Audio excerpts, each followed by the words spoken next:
Good morning to all of you. आज हम 1793 के चार्टर एक्ट के पश्चात जो महत्वपूर्ण अधिनियम ब्रिटिश संसद के द्वारा पारित किया गया चार्टर एक्ट 1813, इसके बारे में चर्चा करेंगे। ये जानने की कोशिश करेंगे कि इस एक्ट के माध्यम से ब्रिटिश पार्लियामेंट ने किस तरह से कंपनी शासन में परिवर्तन लाने का प्रयास किया और किस तरीके से कंपनी के भारत स्थित आर्थिक, राजनीतिक प्रशासन के ऊपर अपनी पकड़ और मजबूत बनाने का प्रयास किया। इससे पहले कि हम आर्टिकल के इस चार्टर के मुख्य प्रावधानों का अध्ययन करें, आइए एक जायज़ा हम लेंगे तात्कालिक परिस्थितियों का कि 1813 का जो चार्टर अधिनियम था किन परिस्थितियों में पारित किया गया। जैसे आप यहाँ पर देख सकते हैं, कुछ जो इतिहासकार हैं, कुछ जो विद्वान हैं, वो 1813 के चार्टर अधिनियम को 1793 के चार्टर अधिनियम से अधिक महत्वपूर्ण मानते हैं। इस विवेचना का कारण है 1793 के चार्टर अधिनियम ने 20 वर्षों के लिए कंपनी को पेटेंट दिया था। जब 20 साल खत्म होने को आए तो चार्टर के नवीनीकरण के खिलाफ बहुत आंदोलन हुआ, लेकिन कंपनी के पेटेंट को अंततः 1813 के चार्टर अधिनियम के द्वारा अगले 20 वर्षों के लिए नवीनीकृत किया गया था। अधिनियम ने एडम स्मिथ की अहस्तक्षेप की नीति लसाज फेयर के सिद्धांत से प्रभावित होकर कंपनी के व्यापार के एक अधिकार को समाप्त कर दिया गया। तो ये इस एक्ट का बहुत ही सबसे महत्वपूर्ण हिस्सा या प्रावधान कहना चाहिए कि इस 1813 के एक्ट के माध्यम से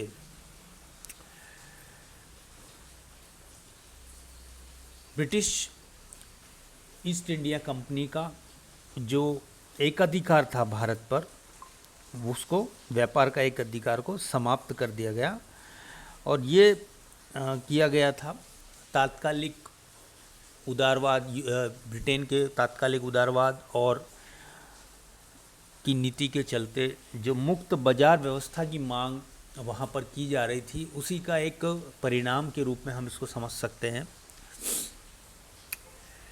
उपयोगितावाद का सिद्धांत के तहत भारतीयों की शिक्षा को प्रोत्साहन देने के लिए कंपनी को कहा गया और साम्राज्यवाद की नीति के तहत ब्रिटिश क्राउन की संप्रभुता का कंपनी के क्षेत्रों पर प्रसारित होने का दावा किया गया। तो ये कुछ हाइलाइट्स थी चार्टर एक्ट 1813 की। अब हम उन परिस्थितियों पर विचार करते हैं जिन परिस्थितियों में 1813 का जो चार्टर एक्ट है वो ब्रिटिश संसद के द्वारा पारित किया गया, क्योंकि तात्कालिक जो परिस्थितियां होती हैं उसका प्रभाव किसी भी अधिनियम पर स्पष्ट रूप से दृष्टिगोचर होता है। और ये बात ब्रिटिश संसद द्वारा पारित भिन्न भिन्न चार्टर और अधिनियमों में हमें स्पष्ट रूप से देखने को मिलती है कि उस समय ब्रिटेन की जो तात्कालिक आर्थिक, राजनीतिक जो परिस्थितियां हुआ करती थी, उनका प्रभाव ब्रिटेन की भारत के संदर्भ में या कंपनी के संदर्भ में जो भी अधिनियम आए उनके ऊपर स्पष्ट रूप से हमें देखने को मिलता है। तो इसमें जो पहला जो विचार है जिसमें हमने अभी थोड़ी देर पहले चर्चा की कि एडम स्मिथ की लेसेज फेयर की नीति। तो एडम स्मिथ ने 1797 में अपनी पुस्तक वेल्थ ऑफ नेशन प्रकाशित की। पुस्तक में उसने राजनीतिक अर्थव्यवस्था का एक सिद्धांत प्रस्तुत किया था जो लेसेज फेयर या हस्तक्षेप के सिद्धांत के रूप में प्रसिद्ध हुआ। जल्दी ही अंग्रेज व्यापारियों की मानसिकता और उसके साथ साथ इंग्लैंड के राजनेताओं के मन पटल पर छा गया। 1813 में 1793 के चार्टर अधिनियम में ईस्ट इंडिया कंपनी को दिए गए व्यापार के एक अधिकार को 20 वर्ष की अवधि समाप्त हो गई थी। अब इस एकाधिकार विरोधी गुट ने ईस्ट इंडिया कंपनी का जो एकाधिकार था भारत के साथ व्यापार करने का, उसके विरुद्ध एक बहुत ज़ोरदार आवाज़ उठाई। उन्होंने अपना विरोध का स्वर बुलंद किया और ऐसे ही माहौल में जब कंपनी के एक अधिकार के खिलाफ काफ़ी व्यापारी एडम स्मिथ की विचारधारा का सहारा लेकर एक अधिकार की समाप्ति की मांग कर रहे थे, कंपनी ने अपने चार्टर की नवीनीकरण के लिए ब्रिटिश संसद से संपर्क किया। तो ये एक बड़ी महत्वपूर्ण परिस्थिति थी जिसका प्रभाव इस चार्टर एक्ट के ऊपर हम देख सकते हैं। उसके बाद समकालीन आर्थिक संकट या नेपोलियन की नाकाबंदी। तो 19वीं सदी के शुरुआत में यूरोप पर नेपोलियन का वर्चस्व था और वह यूरोप के ऊपर एक अधिकार स्थापित करना चाहता था। ब्रिटेन को दुकानदारों के देश के रूप में नेपोलियन समझता था और उसने ब्रिटेन के विरुद्ध महाद्वीपीय प्रणाली कॉन्टिनेंटल सिस्टम के राजनीतिक हथियार को अपनाया, जो कि आर्थिक नाकाबंदी की रणनीति थी। इसने ब्रिटेन में व्यापार और उद्योग को गंभीर रूप से प्रभावित किया। मूल खाद्य पदार्थों की कीमतों में काफ़ी वृद्धि उस समय देखने को मिली थी और 1811 में ब्रिटेन को आर्थिक संकट का सामना करना पड़ा। उस साल की फसल खराब हो रही थी और फिर दंगे भी भड़क उठे थे, बेरोजगारी बढ़ रही थी और मजदूरी की दरों में कमी आ गई थी। ब्रिटेन के आर्थिक संकट से उभारने के लिए राजनीतिक वर्ग ने एडम स्मिथ के राजनीतिक अर्थव्यवस्था के सिद्धांत में आस्था दिखाते हुए मुक्त व्यापार फ्री ट्रेड की नीति का समर्थन किया। हाउस ऑफ कॉमन्स के जो अग्रणीय नेता थे, कंपनी के निदेशकों के संपर्क में थे, ने स्पष्ट रूप से कंपनी को बता दिया था कि भारत के साथ व्यापार के एक अधिकार के उनके विशेष अधिकार की रक्षा करने में अब वो सक्षम नहीं हैं।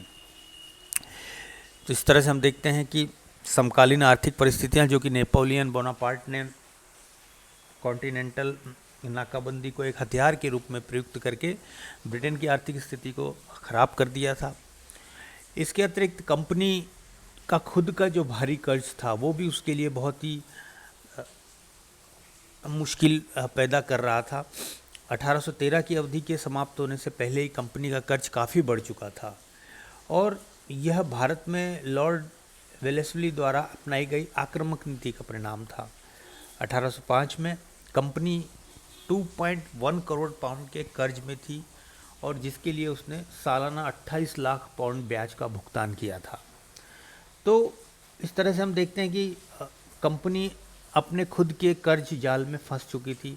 1808 में कंपनी के निदेशकों ने सरकार से पर्याप्त ऋण के लिए आवेदन किया था। हाउस ऑफ कॉमन्स ने कंपनी की वित्तीय कठिनाइयों की जांच करने के लिए एक समिति भी नियुक्त की और समिति ने जुलाई 1812 में अपनी रिपोर्ट जमा करी, जो 5th रिपोर्ट के रूप में प्रसिद्ध है। अब इस 5th रिपोर्ट को उस समय के भारत में भूमि, राजस्व, न्यायिक और राजनीतिक व्यवस्था की वास्तविकताओं पर सबसे प्रमाणिक और आधिकारिक दस्तावेज माना जाता है। इस तरह से हम देखते हैं कि कंपनी की जो गवर्नर जनरल्स हुआ करते थे, जिसमें कि प्रमुख रूप से नाम लॉर्ड वेलेस्ली का लिया जाता है, उन्होंने भारत में विस्तारवादी नीति अपनाई और इस विस्तारवादी नीति का परिणाम ये हो गया कंपनी व्यापार की तुलना में अपने क्षेत्राधिकार और क्षेत्रों के विस्तार पर अधिक ध्यान देने लगी, जिसका परिणाम ये निकला कि कंपनी न्याय ऋण के जाल में फंस गई और उसके लिए इस तरह कंपनी के लिए ऋण का ब्याज चुका पाना भी बहुत मुश्किल होता जा रहा था। ऐसी परिस्थितियों में एक ब्रिटेन की संसद की समिति ने सारी वास्तविक परिस्थितियों का लेखा जोखा 5th रिपोर्ट में संसद के समक्ष प्रस्तुत किया। संसद के द्वारा भी कंपनी के एक अधिकार का विरोध किया गया और जैसे ही कंपनी ने चार्टर के लिए निदेशकों ने आवेदन करा, हाउस ऑफ कॉमन्स में फिर से एक गर्मा गर्म बहस शुरू हो गई। सांसदों के एक समूह ने हाउस ऑफ कॉमन्स में बड़े आक्रामक रूप से विचार रखा कि कंपनी को दिए गए भारत के व्यापारिक अधिकार को समाप्त कर देना चाहिए और सभी ब्रिटिश नागरिकों को भारत में स्वतंत्रता पूर्वक व्यापार करने की अनुमति प्रदान की जानी चाहिए। कंपनी के निदेशकों ने ब्रिटिश संसद में विरोधी एकाधिकार गुट के मत को बेअसर करने का हर संभव प्रयास किया। कंपनी ने संसद के कमेटी के समक्ष अपना मामला पेश करने के लिए याचिका दायर की। कंपनी के संसद कमेटी के समक्ष अपनी बात रखने का अवसर भी दिया गया, किंतु ब्रिटिश की जनमत जो था वो निश्चित रूप से यहाँ पर दिखाई देता है कि कंपनी के एक अधिकार के काफ़ी विरुद्ध था। एक ईसाई प्रचारकों का मामला भी कंपनी के एक अधिकार की समाप्ति का एक कारक बना, क्योंकि भारत में ईसाई मिशनरियों को अपनी गतिविधि संचालित करने की अनुमति का मुद्दा जो था वो एक उस समय तात्कालिक रूप से बहुत ही महत्वपूर्ण बन गया था, क्योंकि ब्रिटिश ईस्ट इंडिया कंपनी ने भारत में ईसाई मिशनरियों को प्रचार करने की अनुमति नहीं दे रखी थी, और ऐसी स्थिति में भारत में धार्मिक गतिविधियों का संचालन करने के लिए ईसाई मिशनरियों को अनुमति देने के पक्ष में इंग्लैंड में एक प्रभावशाली आंदोलन चला हुआ था।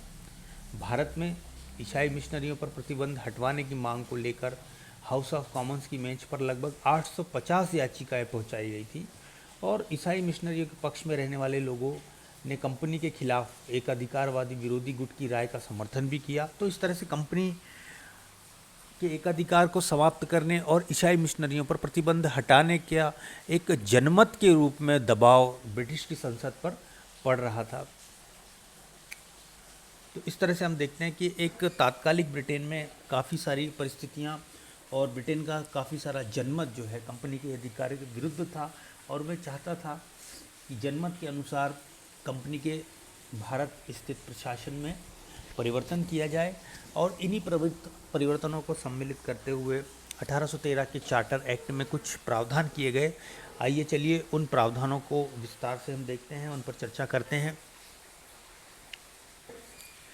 इसमें पहला जो प्रावधान है वो है 1813 के प्रावधानों में स्पष्ट रूप से घोषित किया गया था कि भारत में कंपनी के क्षेत्रों पर ब्रिटिश क्राउन की संप्रभुता थी। दूसरा प्रावधान था कि कंपनी को अगले 20 वर्षों के लिए भारतीय संपत्ति और राजस्व पर एक अधिकार दिया गया था। भारतीय कंपनी नंबर 3, भारतीय कंपनियों पर भारतीय व्यापार पर कंपनी का अधिकार समाप्त कर दिया गया और इसे सभी ब्रिटिश नागरिकों व यूरोपियों के लिए खोल दिया गया। ये एक बहुत महत्वपूर्ण प्रावधान था। 1813 की जो हाईलाइट हमको कहना चाहिए वो यही थी कि ब्रिटिश ईस्ट इंडिया कंपनी का जो एकाधिकार था व्यापार पर, उसको इस एक्ट के माध्यम से पूरी तरह समाप्त कर दिया गया। हालांकि कंपनी को चीन के साथ व्यापार और चाय व्यापार पर एक अधिकार बनाए रखा गया था। नंबर 4, एक प्रावधान ने कंपनी को अपने व्यापार और राजस्व रिकॉर्ड अलग अलग रखने के निर्देश दिए गए। एक नई 5वां प्रावधान था कि एक नई लाइसेंस प्रणाली की शुरुआत की गई, जिसके अंतर्गत सभी ब्रिटिश एवं यूरोपीय व्यापारियों और ईसाई मिशनरियों को भारत में आने, अपने प्रतिष्ठानों को स्थापित करने और उनकी गतिविधियां संचालित करने की अनुमति प्रदान की गई। लाइसेंस निदेशक मंडल द्वारा जारी किए जाने थे, और यदि वो किसी भी ब्रिटिश नागरिक को इनकार करते थे तो नियंत्रण बोर्ड ऑफ कंट्रोल को इस तरह के परमिट देने का अधिकार था। तो एक तरह से ये देखा जाए कि ये एक पैरेलल अधिकार बोर्ड ऑफ कंट्रोल को भी दे दिया गया था, किंतु औपचारिक रूप से निदेशक मंडल के पास ये अधिकार था। यदि निदेशक मंडल किन्हीं परिस्थितियों में किसी ब्रिटिश नागरिक को इस तरह के अनुज्ञा देने से इनकार करता था तो वो नियंत्रण बोर्ड के पास इस तरह की अनुज्ञा या परमिट प्राप्त करने के लिए जा सकते थे। 6 नंबर पे जो प्रावधान आता है कि अनुच्छेद 43 ने कंपनी की भारत सरकार को ब्रिटिश क्षेत्रों के मूल भारतीयों के बीच में शिक्षा, साहित्य और विज्ञान के प्रोत्साहन पर खर्च करने के लिए सालाना 1 लाख रुपए अलग करने का निर्देश दिया।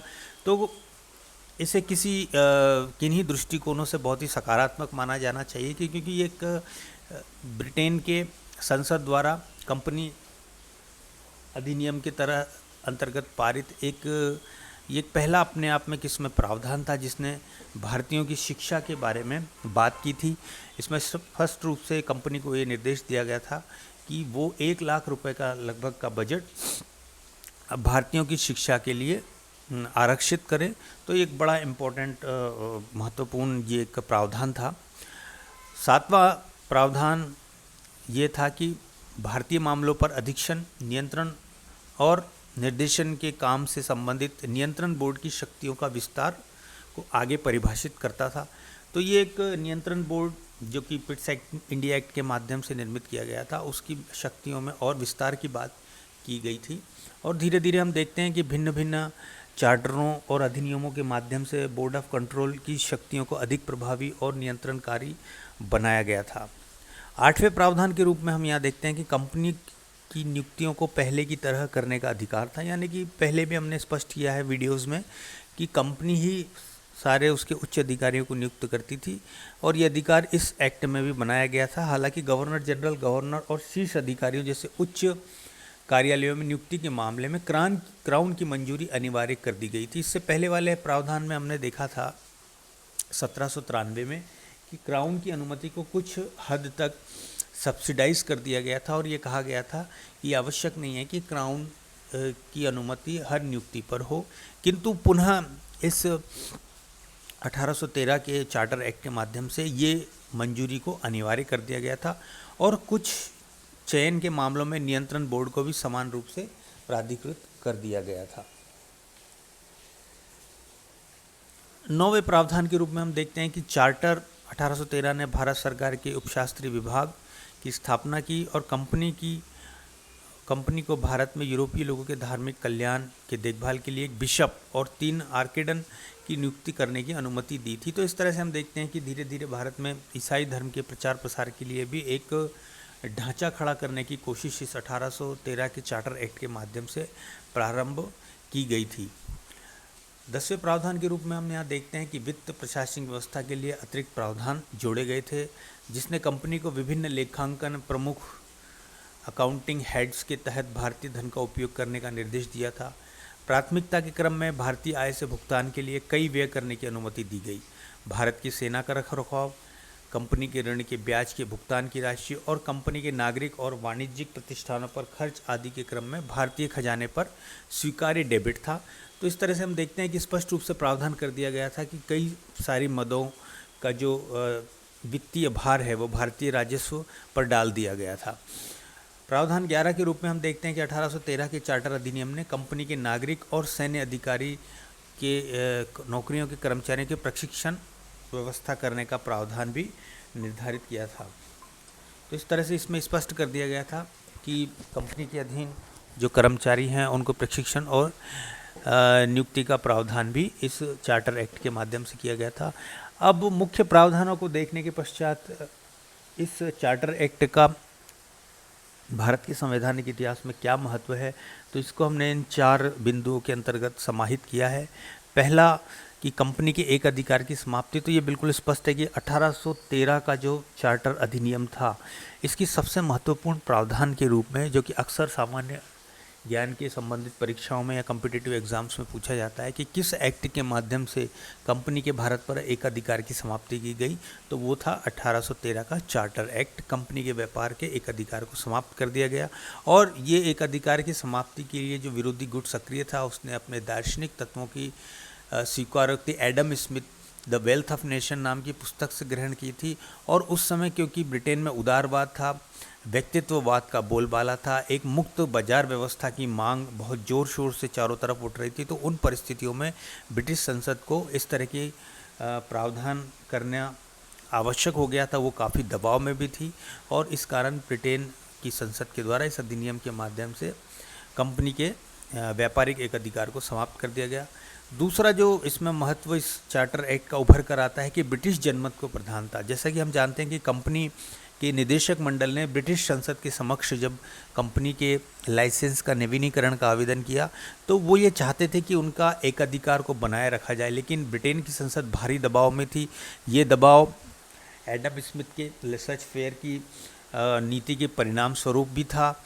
कई व्यापारिक समूह ये भी चाहते थे कि भारत के साथ व्यापार की अनुमति उनको भी प्रदान की जाए। तीसरा, हमने ये देखा कि ईसाई मिशनरियों का भी काफ़ी दबाव ब्रिटेन की संसद पर पड़ा था कि ईसाई मिशनरियों को भी प्रचार की अनुमति दी जाए। तो इस तरह से हम देखते हैं कि कुछ जो कंपनी के डायरेक्टर उसके नज़दीक राजनीतिज्ञ थे, जो कि हाउस ऑफ कॉमन्स में थे, लेकिन उन्होंने भी अपनी अक्षमता ब्रिटिश जनमत के समक्ष जाहिर कर दी थी कि वो अब कंपनी के अधिकारों की रक्षा हाउस ऑफ कॉमन्स में नहीं रख पाएंगे। तो यहाँ पर हम देखते हैं कि ब्रिटेन के लोकतंत्र की एक सकारात्मक और बहुत ही महत्वपूर्ण विशेषता हमारे समक्ष उभर कर आती है कि ब्रिटिश संसद ने ब्रिटिश जनमत को प्रधानता दी और कंपनी के अधिकार को समाप्त कर दिया। इस एक्ट का महत्व इस रूप में भी प्रकाशित होता है कि इसने पहली बार 1 लाख रुपए की राशि अलग से भारतीयों की शिक्षा के लिए आरक्षित करने का आदेश ईस्ट इंडिया कंपनी को दिया। तो यहाँ पर ये एक बहुत ही महत्वपूर्ण प्रावधान था। ईसाई प्रचारकों की अनुमति इस एक्ट के माध्यम से दी गई और इस तरह से हम देखते हैं कि ऑफिशियली ब्रिटिश की संसद ने ईसाई मिशनरियों के इस प्रस्ताव को स्वीकार किया और उन्हें भारत में प्रचार करने की अनुमति दी। ये कुछ 1813 के चार्टर एक्ट के महत्वपूर्ण प्रावधान थे। वीडियो देखने के लिए आपका बहुत बहुत धन्यवाद। मिलते हैं अगले वीडियो में 1833 के चार्टर अधिनियम के साथ में। धन्यवाद।